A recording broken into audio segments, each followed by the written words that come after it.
Majority Report with Sam Seder. The destiny of America is always safer in the hands of the people than in the conference rooms of any elite. Sam Seder. They are unanimous in their hate for me, and I welcome their hatred. We must guard against the acquisition of unwarranted influence, whether sought or unsought, by the military-industrial complex. The Majority Report with Sam Seder.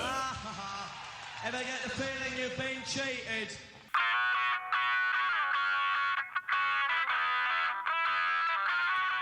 It is Tuesday, August 25th, 2020. My name is Sam Seder. This is the 5-time award-winning Majority Report. We are broadcasting live to tape. Steps and steps and steps from the industrially ravaged Gowanus Canal in the heartland of America, downtown Brooklyn, USA. Day 2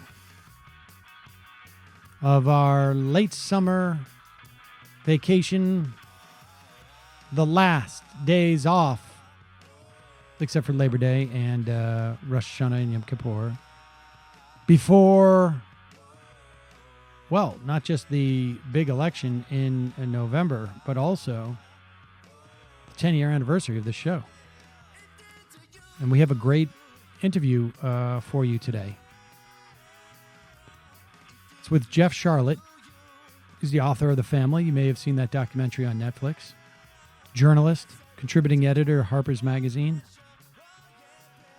Writing in Vanity Fair, inside the cult of Trump. And to many extents, well, I mean, we'll talk to Jeff Sharlet about it, but we are really talking about something that's super cultish. I mean, it has morphed into, an iteration of it is QAnon. But it is pretty stunning at this point where you have a situation where, the people can argue, I mean, not I don't think effectively, but people can argue that Donald Trump was scratching some type of itch, and that there are a lot of people out there who feel like they don't have anything to lose, and so they were going to, screw it. Why not? Let's put the clown in there and see what happens. It'll shake stuff up. But you got to be pretty cynical to believe that government is not equipped in any way to deal with a pandemic, right? I mean, if you don't think a government is suited to deal with a pandemic, then I don't think that you believe that there should be a government. Some people are like that. But, but in terms of like basic functions of a government, right? Dealing with a nationwide problem that everyone is vulnerable to. Of course, those who are with the least economic power and the least political power are going to be more subject to it, like just about everything. In every instance where there is some phenomenon that is impacting people, it's always going to impact the most vulnerable the most. And the most vulnerable in this instance, are people who are, maybe living in poverty or living in less wealthy areas with the cuts in hospitals, maybe rural areas, maybe urban areas. But you would imagine that people are like, yeah, no, government should at the very least address a pandemic. And there really is, I mean, this is one of those situations where even like Fox couldn't cover up the fact that the president reacted poorly to it, because they did too. And they were in lockstep with him. We're going to pretend this isn't real. We're going to pretend you don't have to do anything about it. We're going to pretend like at first we're going to just sell the idea that like, look, the olds are just going to have to die. I mean, they're going to have to just suck it up and take one for the team so that their kids can go to a bar. We had Republican officials saying that at the beginning of this. Not even at the beginning. I mean, through, like, I don't know. Well, I guess it's all the beginning, but. And it seems to me to be impossible to ignore that reality. Now, maybe it is to a certain extent, but you really got to be paying no attention, or you really got to be basically refusing to step even a half an inch outside your bubble. And I say this as someone who I feel like I live in a bubble too, but you got to look around and think like, hey, wait a second, 2 + 2 is not adding up. Maybe there's something wrong in this scenario here. Anyways, so Jeff Sharlet has written, he did a lot of reporting on this, and he went back to check out, some of the people that he initially reported on. Fascinating stuff. He's a great writer, and it's a very good interview. Just a reminder, I know the RNC is on. It's happening tonight, happened last night. I am recording this in the past, but even though the RNC has not actually happened when I record this, I feel very confident in saying, man, that was bat crap crazy. Seriously? What the hell was that? Or that other thing? Well, if you tune in to the No Miki show today, you can find it at patreon.com, The No McKee Show, or youtube.com, The No McKee Show. And you can watch her recap. She's had great panelists, great guests talking about this stuff. And I may jump on, do some live streaming. Like I say, pick up the app at majorityapp.com. It's free, iOS or Android. And we will send out a notice that I'm going to jump on to talk about stuff. If I do, it's really just a function of, how much I can get away from my kid for, usually that's not very long. I usually cannot get away from my kid for more than 60 seconds at a time. But, it's vacation. The kid wants some dad time. So I give him a little bit. I know you don't want to spoil him with it.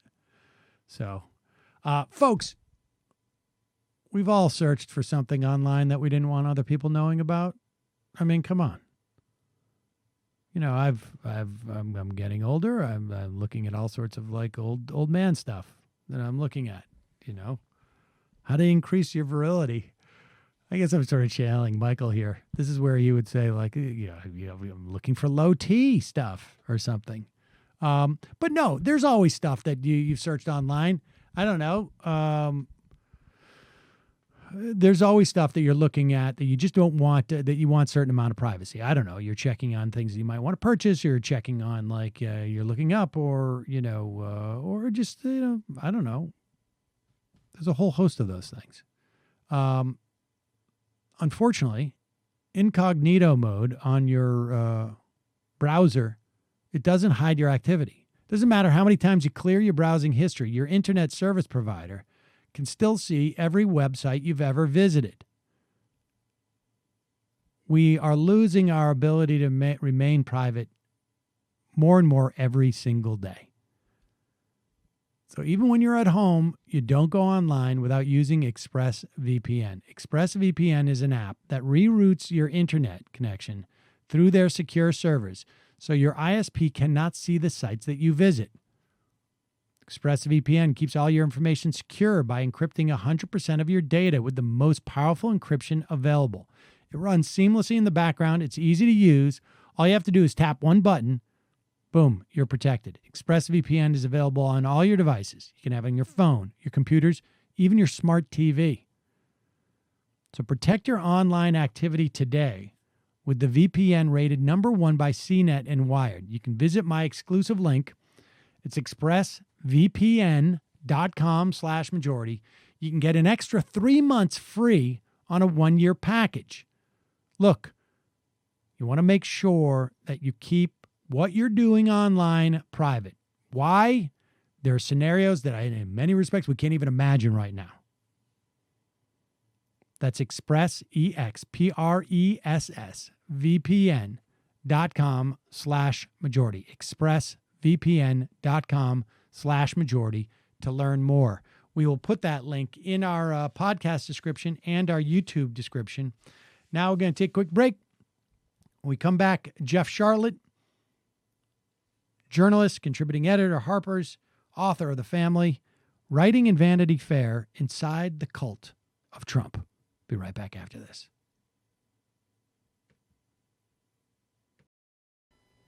We are back. Sam Seder on the Majority Report on the phone. It is a pleasure to welcome back to the program after many, many years.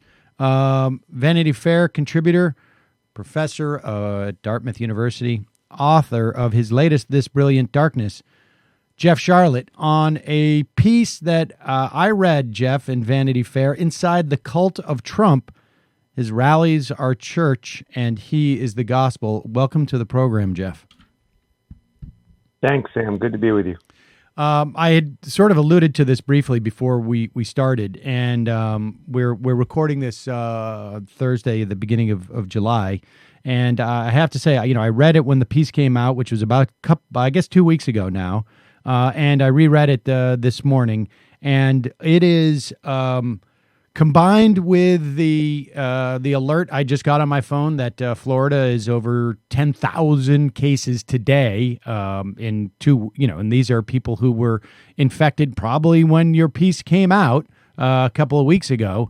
And having spoken to an expert on fascist lies yesterday, I have to say the piece is both sort of funny, but also incredibly dark. And so just give us a sense of how many Trump rallies did you attend over the course of, or have you attended, period, but in the course of writing the story? This one really is sort of built out of about 6 rallies, and really there was 3 rallies that I attended that are the mainstay of this story in Bossier City, Louisiana, right outside of Shreveport, Hershey, Pennsylvania, the so-called sweetest place on earth, and Sunrise, Florida, which is in the heart of Broward County, very deep blue Broward County. But I was also drawing from reporting I did in 2016 for New York Times Magazine, where I again traveled the country looking at the role religion played in these rallies. So when I went this time, looking to see what's happened in 2020, I was comparing with what I had seen in 2016. And you say it's dark, and that's what I came away with. 2016, I came away with, this is dark. This was in early 2016. And I came back sort of saying, hey, everybody, wake up. This guy is real. This is very scary. And I thought I knew what I was going to see this time. And instead, it stunned me. I wasn't prepared. My time away from the rally trail. And frankly, the press coverage of it had not prepared me for what a darker turn these rallies have taken in the years in between. Okay, and I want to get to what the darker aspect of it, but I want to start with this because all the people you do speak to in the in this piece, and you frame it, his rallies are church and he is the gospel, and you obviously are coming from your first questions, your first assumptions, or basically where you're coming from is looking at these things from a perspective of religion. I think one of the first interviews that I probably did with you was about The Family, maybe 10, 12 years ago, which I should say still haunts me, and I think it's still extremely relevant. People should pick up that book because it's sort of shocking how many of our politicians have been involved in that. But so how much? So with that said, right, and from my religious studies time in undergraduate, my professor always taught me to get that primary assumption as people are looking at these things. How much? So you're going in, you're looking for the religiosity in these rallies. How much would you say is there relative to the rest of it? I mean, are we talking, I don't know if you want to say it as a percentage wise or what, but like, give me a qualitative, I should say a quantitative sort of perspective on how dominant the folks that you cover in this are within the context of, at the very least, I guess, the Trump rally movement or sector, I guess. Well, the way I describe it is I'd say that the rally itself is essentially not even a political event. It's a religious ritual. It's the means by which Trump sort of transforms this idea of the American dream into a revenge fantasy. And within that, you have people participating coming from different religious streams. I mean, I was interested in what percentage of people that I would meet believe in this idea of Trump as the chosen one, this idea of him as a religious figure. And that's something, actually, you mentioned the family. I actually did an update to that in 2019 in Netflix. We released a 5-part documentary series called The Family, and bringing it up into the Trump years and the Christian rights embrace of Trump. And what I found, and sort of surprised me, was, I don't know, I probably spoke to about 100 people at these 3 different rallies. I mean, all but a few had some variation of Trump as God anointed, God selected. They might think he's pious, they might think he's not. They might be church-going people, or they might not. But it all came back to this idea of that what is going on with Trumpism is bigger than politics. It is a religious movement. And that's reflected back at them from the stage.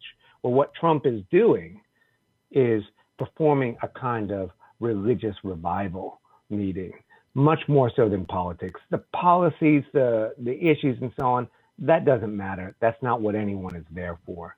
They're there for what they experience as ecstasy, and what anyone looking from the outside sees as a sort of an ecstasy of hate and the righteousness of revenge. And I should say, when you say they're referring to him as the chosen one, you're not. These are not. You're not. You're not even saying that they refer to him in language that is analogous to the chosen one, right? It's all a variation of that. Like, people aren't saying he's my man. He's the guy. No. He's right. the best. No. People are sort of saying, I mean, I would ask. I'd say, I think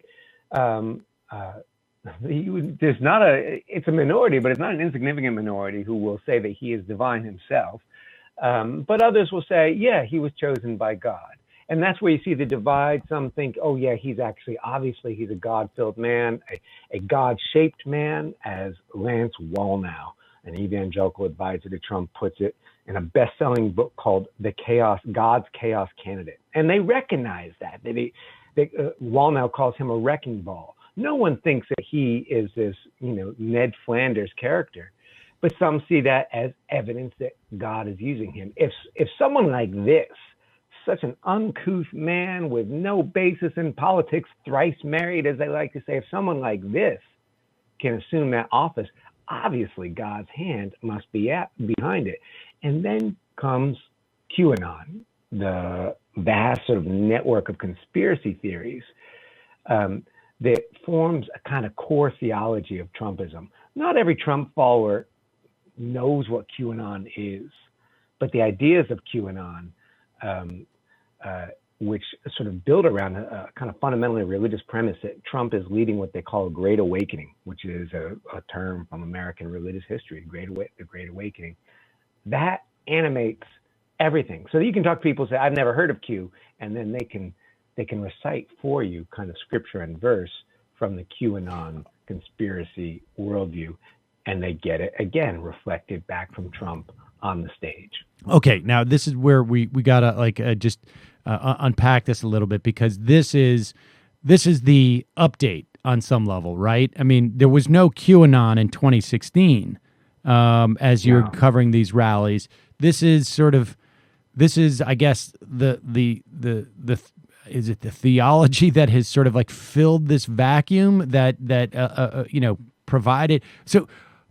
And that is that the part that was like really the most shocking to you, is that you come back and all of a sudden there's this whole, it's almost of like they found like another Bible on some level, and they've all been going to these like new Bible sessions, and you come back and all of a sudden they're incredibly well versed on this thing that is, I mean, I'm gonna tip my bias here. I think it's all made up, but But Yeah.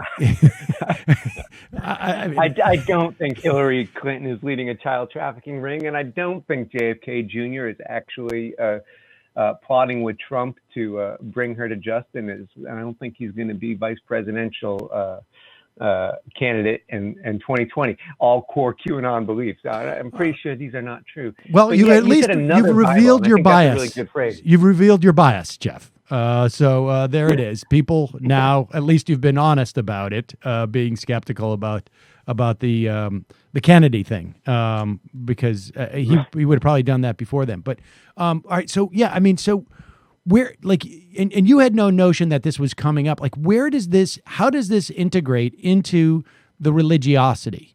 Because I find it fascinating how this thing has grown and has been like subsumed. And like what do these people's pastors say when, I mean, presumably, like, they go to their church and they talk to their pastor and they mention QAnon. Does their pastors say, like, well, wait a second, yeah, that's not what we're doing here. Yeah, in fact, the very second person I met at one of these rallies down in Louisiana is a man named Yusuf Jones. He a white Christian man, burdened, as he put it, by an Islamic name, by his hippie mother. He hated the name Yusuf.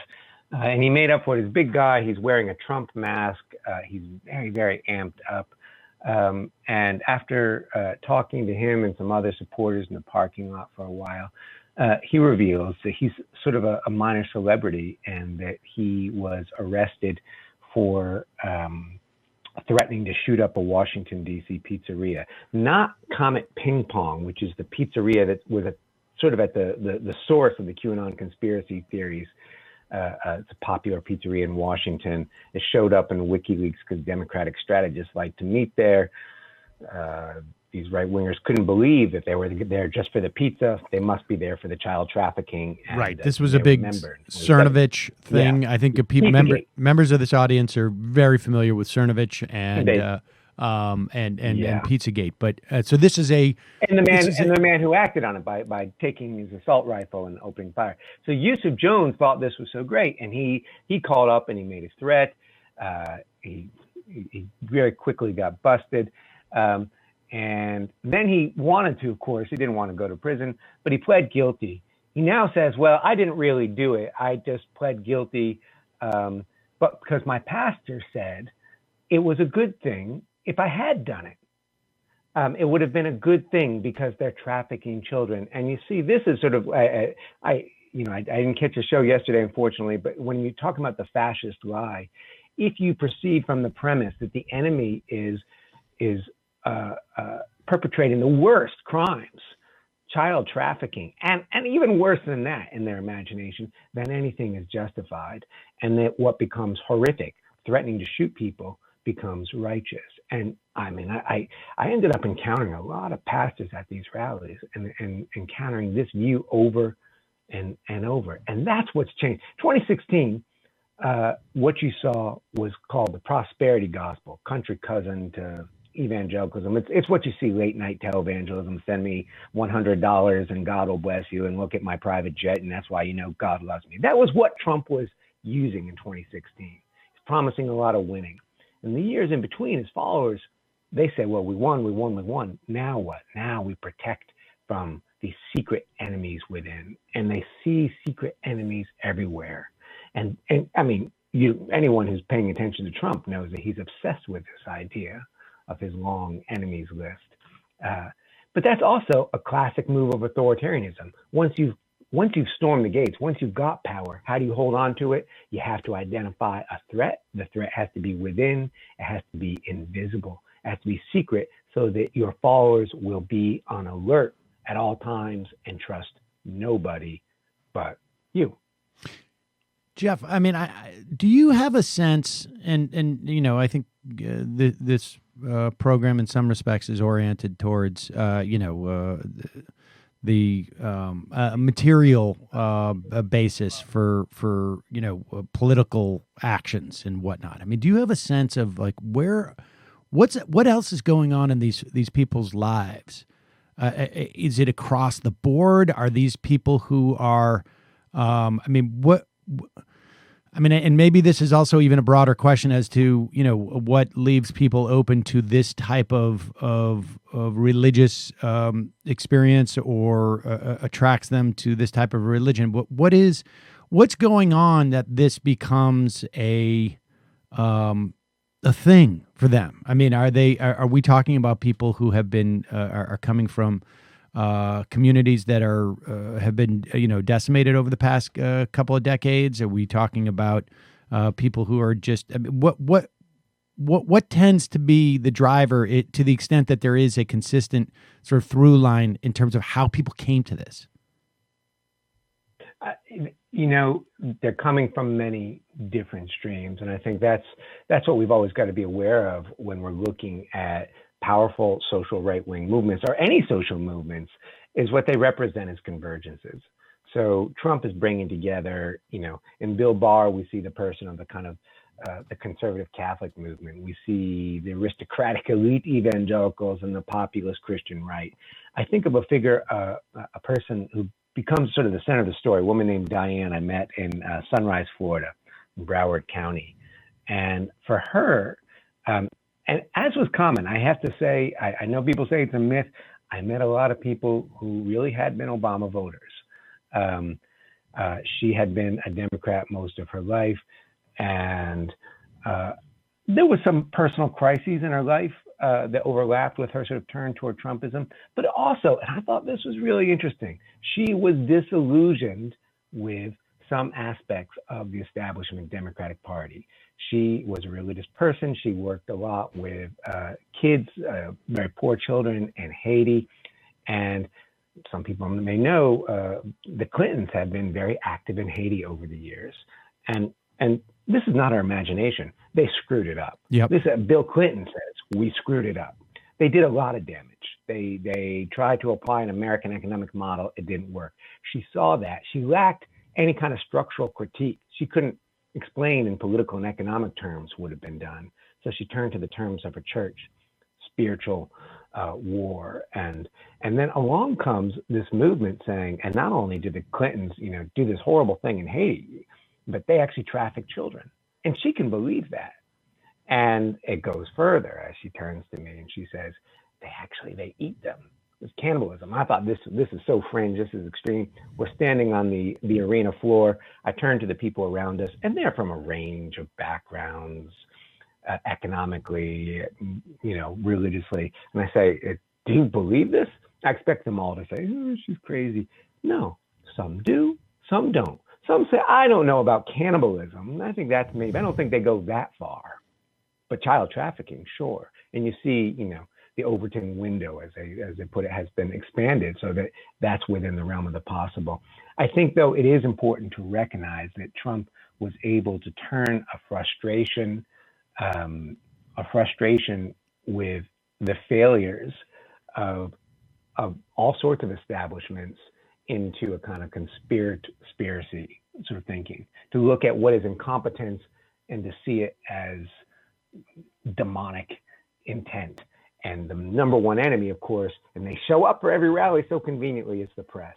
And most of the press sits in a metal cage in the middle of the arena. I go in just as a member of the crowd. I wait in line for 7 hours and so on. I don't understand why reporters agree to be caged, but that's another story. But that's the biggest hate line of the rallies, when Trump turns and uses them like a prop and he says, look at those scum back there, those liars, those people who have been telling you, lies.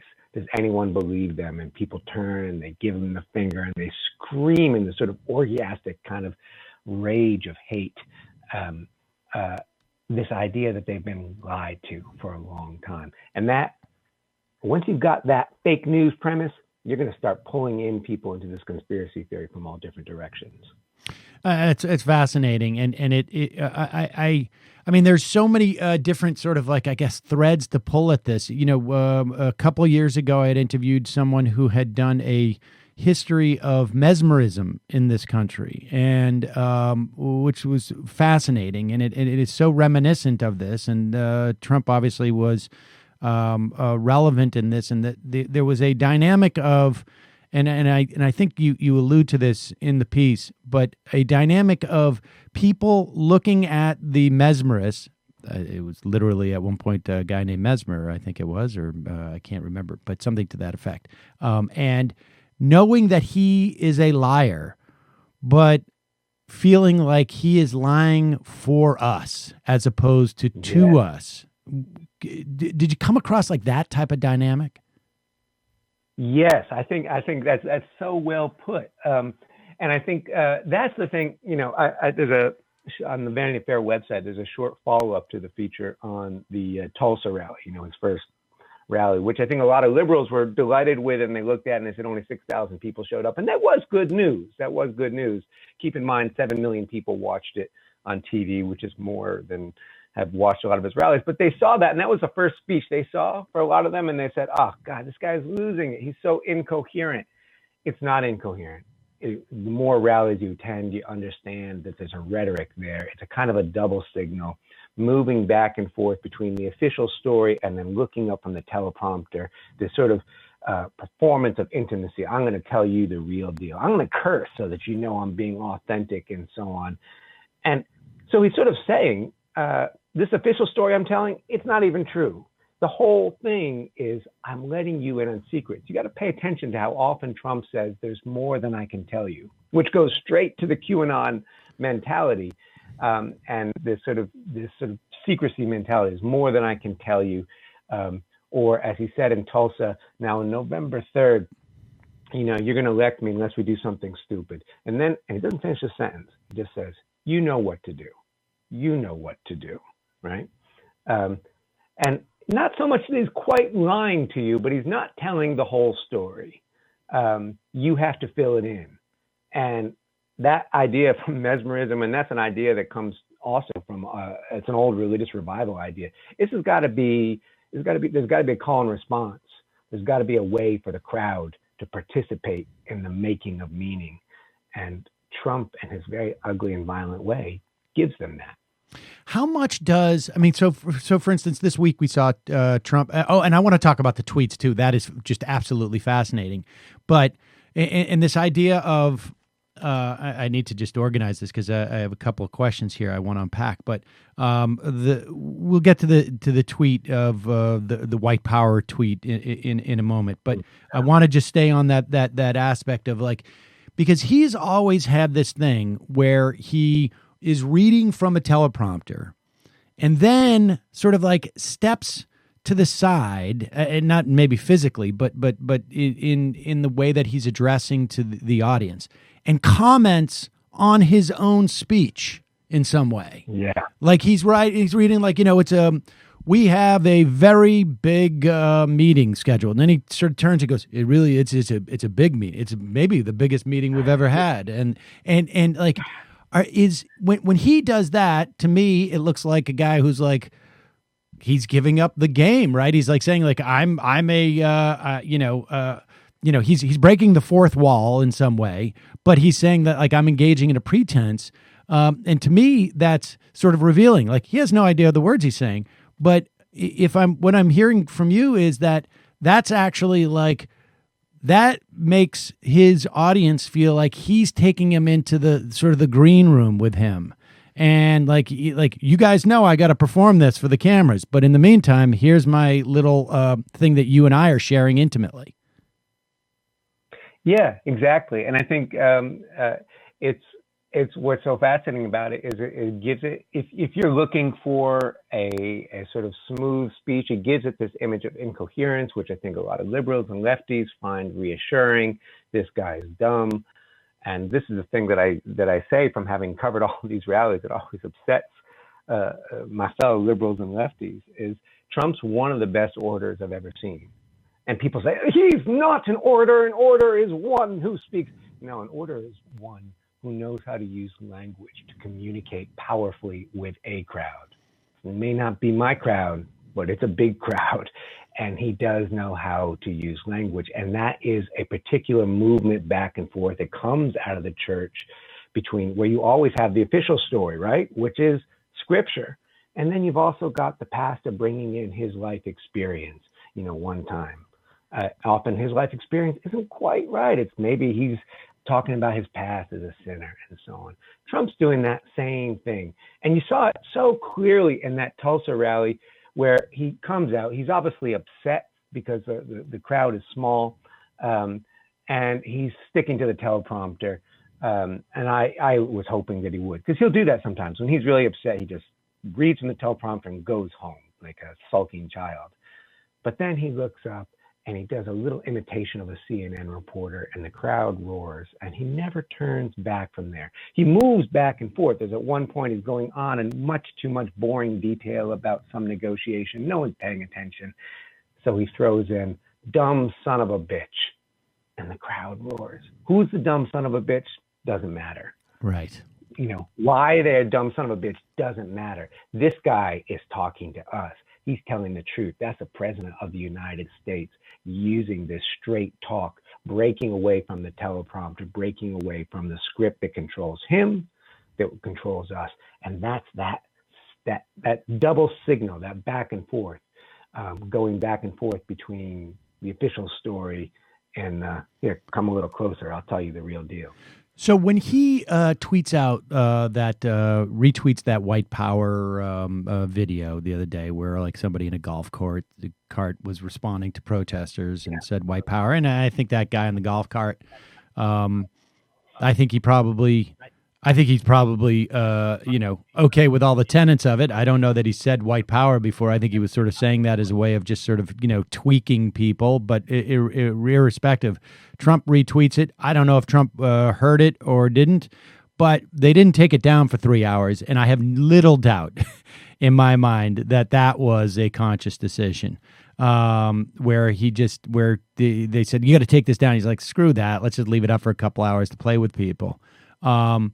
When he does something like that, his followers, like, they know that he's got to take it down, but that they're also getting the message that he left it up for a little bit, right? I mean, like, they don't.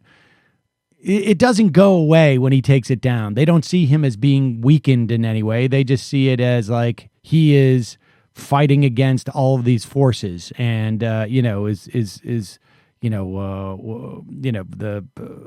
Walter William, whatever that, he's just some type of martyr hero.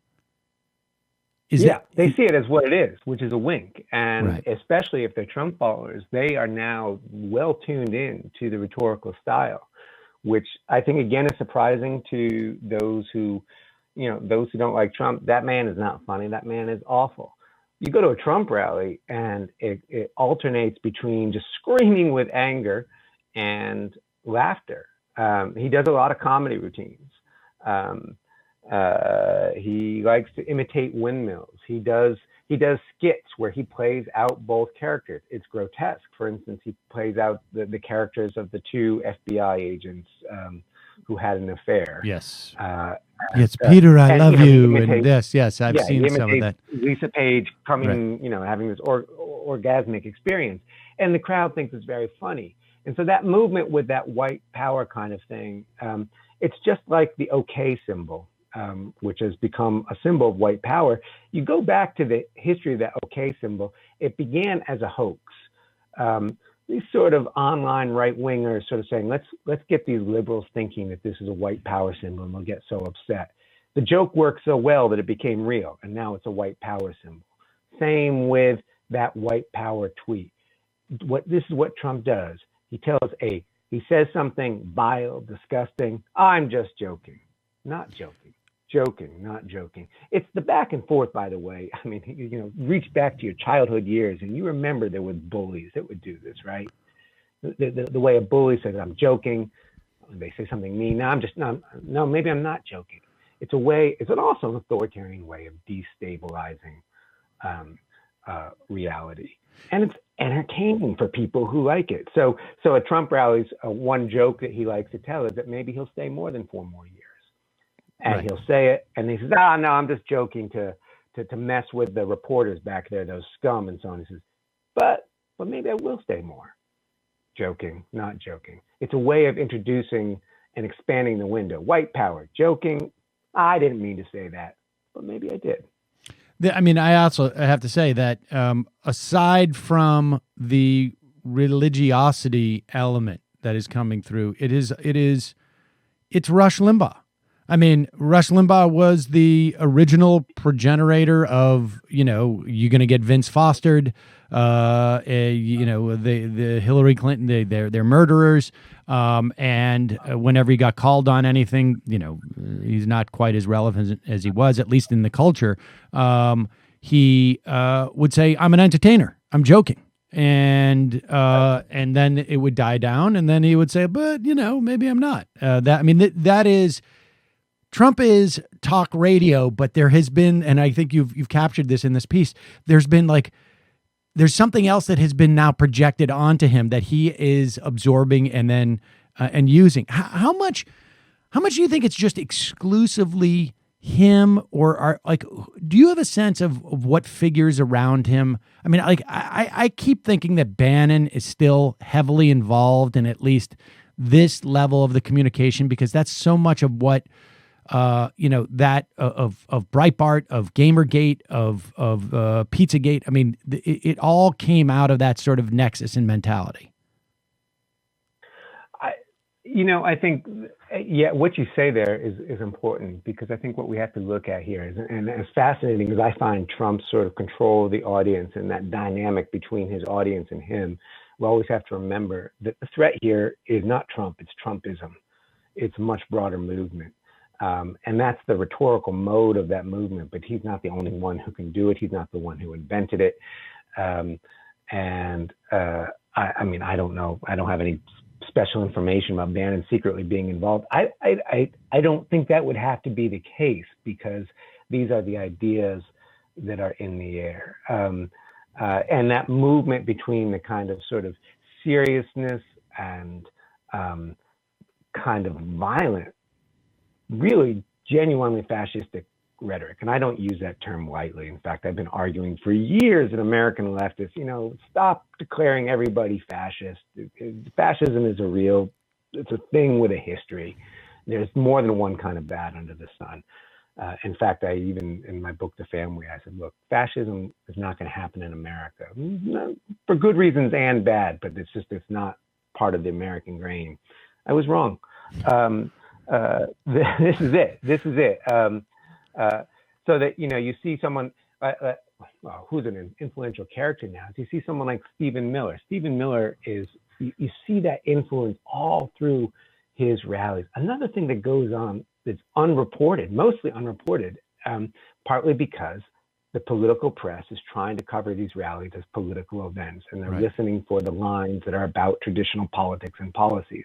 So then when Trump goes on for 20 minutes, as he did in Hershey, Pennsylvania, describing in slasher movie terms the violences that are allegedly being committed by illegals, as he put them, and animals, as he put them, who he claims that the Democratic Party is going through Democrat cities and releasing into the countryside. I mean, full-on conspiracy theory. He's saying they go to their jails and they find rapists and they send them out in the countryside, where they commit decapitations, disembowelments, beating people to death with baseball bats.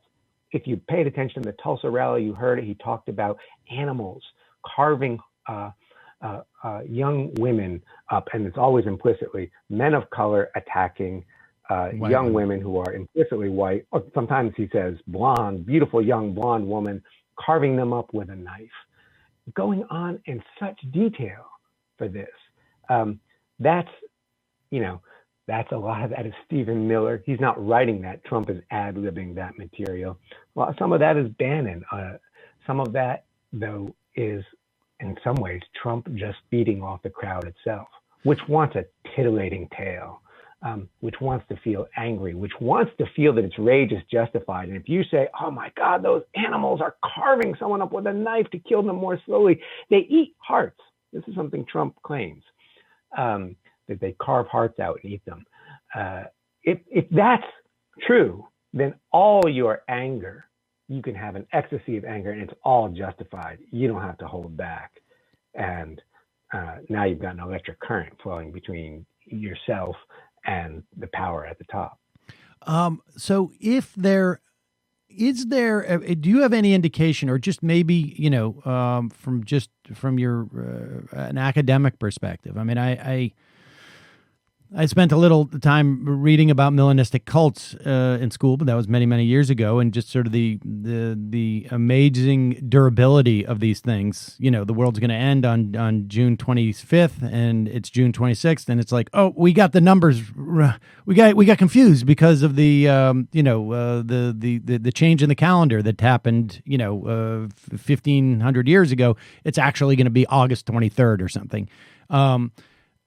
Presuming like all the QAnon stuff doesn't happen. I mean, we would keep waiting for them to reveal. And I thought Mueller was going to come out with indictments with Clinton based upon my QAnon-ness.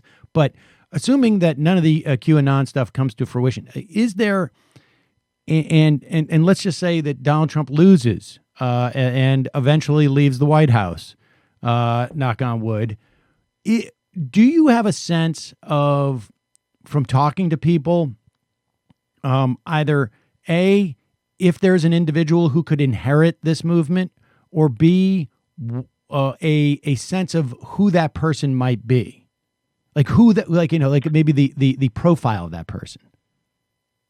I'll tell you, it's not Mike Pence. Who people like him, Trumpers like him just fine. They don't love him. There's some people think that he's actually part of the swamp that Trump is going to drain.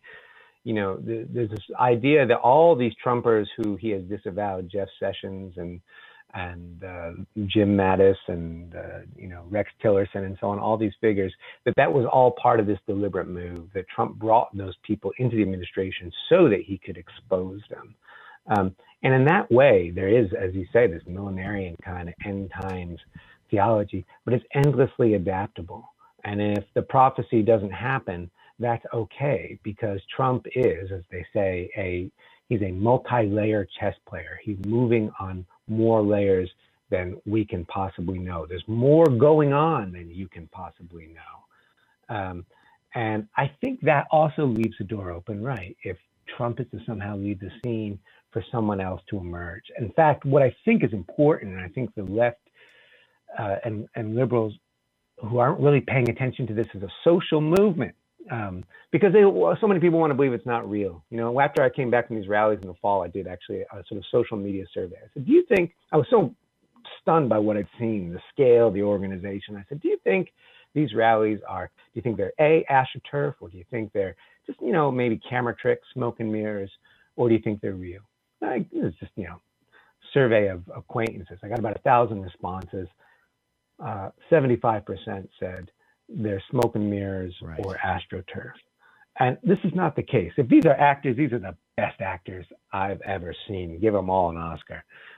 This is big and this is real. And that makes it a social movement that can adapt itself. And I think what Trump is, people who see Trump as this is the worst, we've reached the low point in American history. I'm afraid not. If we're taking the F word seriously, if we're taking fascism seriously, Trump is a gateway. There could be certainly worse to come. And I think why we need to be organized, and here I'm being political, but is to remember that Trumpism extends far beyond this person. Maybe you do get Trump out of office at the end of this year. Maybe he actually leaves. Staying behind will be 200 judges. Staying behind will be all the generals that have been promoted, the Trump loyalist generals, all the people in all the agencies and departments, some political appointees, and they're off, but their resumes have been burnished. Some the right kind of lifers who have been promoted, those who've been adapted themselves to Trump. If we understand it as a social movement with real religious undertones, we recognize that this is not just a personnel matter. This is a long-term struggle, I think, with now an openly fascist tendency in the United States. Jeff Sharlet, the piece is Inside the Cult of Trump. His rallies are church, and he is the gospel. We'll put a link to that piece at majority.fm. Thanks so much for your time today. I really appreciate it. Thank you, Sam.